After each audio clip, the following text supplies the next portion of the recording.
Introduction. Facebook is a massive traffic monster. As of this writing, it has over 1.3 billion, and that's with a capital B, daily active users. Think about that. Over 1.3 billion people using the same website day after day. On top of this, it continues to grow. Also, when people are on Facebook, they pretty much stay there, and they view page after page of content. In fact, on a month-to-month basis, as of 2017, Facebook has slightly over 2 billion monthly active users.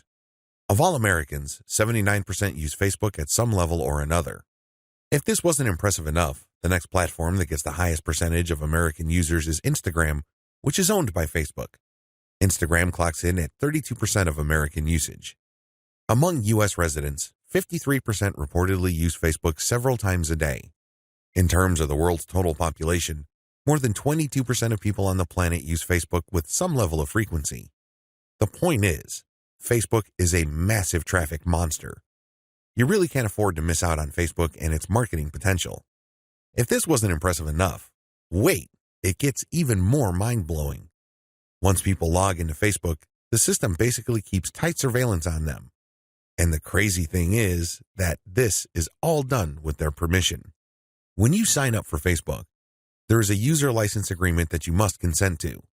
Unless you read the fine print, you wouldn't become fully aware that once you sign in, every like, comment, share, as well as pages that you liked and even ads that you clicked will be monitored by Facebook.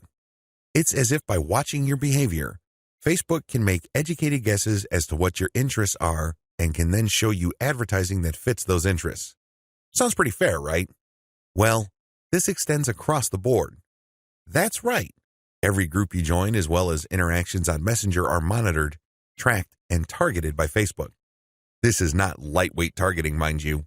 When it comes to fine laser targeting of demographic groups based on individual user behavior, nothing even comes close to Facebook.